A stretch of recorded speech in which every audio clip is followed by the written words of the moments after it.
Work in the Philippines. Ken and Mary Lou Engle. 1951 to 1975. By Cyril H. Brooks.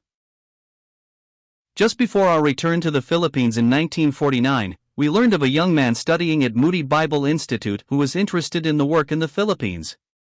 During World War II he had been flying over the Philippines in a B-24 Liberator, a flying fortress, and he would like to return there on a more peaceful mission. After correspondence, Kenneth Engle joined us in Manila in 1951. He had worked with WMBI in radio work while at Moody, so he was a big help as we were resuming a radio ministry at that time.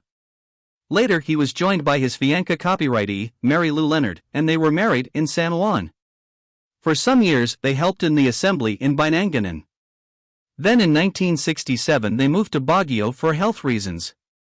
Baguio is the beautiful mountain resort some 5,000 feet above sea level, where the climate is cooler than in the lowlands. In Baguio they began to make contacts with neighbors with a view to establishing a work there. Among their neighbors with whom Mary Lou made friends was a Pakistani lady married to a Filipino professor. He had met her while he was studying on a grant in Lahore. She came from a mixed Eurasian background with nominal Christian contacts. Mary Lou got this lady, Evelyn Balanag, interested in studying the course What the Bible Teaches. She took home the first 2 lessons and before very long was back again. Having finished those 2 lessons she wanted the rest and before the day was done had finished them all. The following day she was taken very ill with severe hemorrhages and was rushed to the hospital.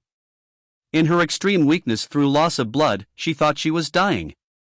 Opening her eyes she saw her husband sitting by the bed in obvious concern.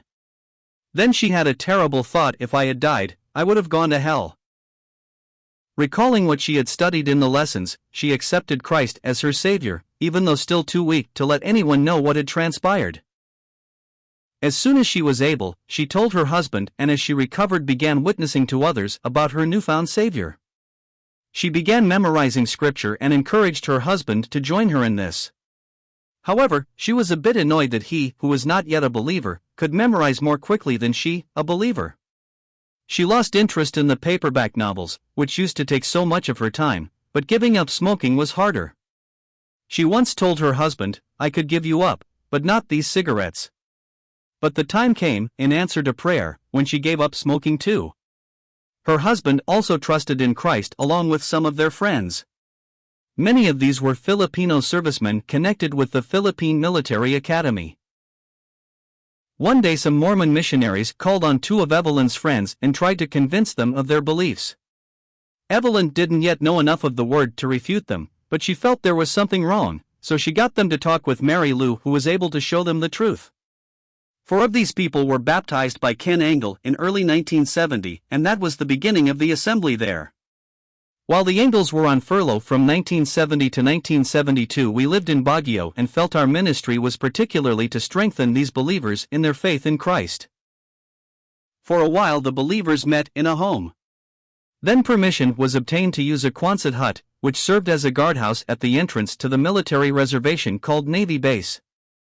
A Navy base up in the mountains seems incongruous, but it got its name when used by the U.S. Navy right after World War II. This guardhouse served as a meeting place for a few years. The folks used to say, "It is a guardhouse during the week, but on Sunday it is God's house." The base had living quarters for Philippine Army personnel serving with the Philippine Military Academy. When martial law was declared in September 1972, we no longer had the use of this facility and went back to meeting in a home, or rather, in the carport of a home. The Engles returned in 1973 and stayed until 1975, and during that time they got permission to meet in a Roman Catholic school building, which had closed, and the property was up for sale. Knowing this was only temporary, the assembly looked for land to build. They were able to purchase a lot and build a chapel quite close to the guardhouse where they had formerly met. There were then no other evangelical chapels in that part of Baguio. In more recent years 2 teams of workers from Gospel Literature Outreach, GLO, from Australia and New Zealand have helped in the building up of the work in Baguio. Periodic visits by different workers have helped the believers there carry on the work at times when there was no resident missionary there. We had a number of contacts with the Philippine Military Academy, the West Point of the Philippines. At that time the registrar, Lieutenant Colonel D. Gallia, was a fine Christian gentleman. At a time when they had no Protestant chaplain, we were invited to preach at their chapel service. The cadets were obliged to attend church service in either the Roman Catholic Church or the Protestant chapel on base. At the time we lived in Baguio, there was a good deal of student unrest in the large cities. Although under military discipline, the cadets were somewhat affected by this. At one point several objected to compulsory attendance at religious services. The commandant arranged that those who didn't want to attend church should at that time listen to a lecture on good morals. The responsibility of arranging these lectures was turned over to our friend, Lieutenant Colonel Gallia. He invited me to give some of those lectures. This was a difficult assignment since I am a preacher, not a lecturer. To relax the atmosphere, I tried to make it informal with opportunity for the cadets to participate. Yet at the same time I could not lose that opportunity to present the truth of the gospel. No doubt when I was the lecturer, they got more religious truth than they would have heard in the church services. These young men were some of the smartest in the country. They had to pass the stiff requirements. They were polite and courteous and also quite frank. One of them said he thought I was an imperialist. I was able to show him that I didn't fit in with his definition.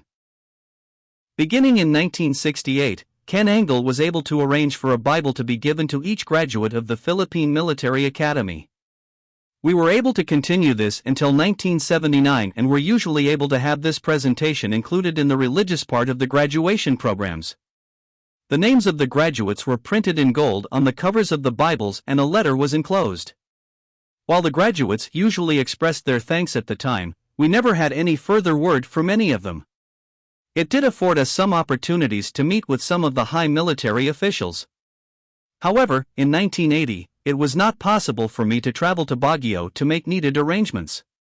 Also, we felt that the lack of response indicated that the money could be put to better use in other phases of the Lord's work. So this practice was discontinued.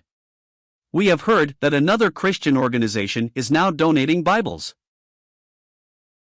Underscore underscore underscore underscore underscore underscore underscore underscore underscore underscore underscore underscore underscore.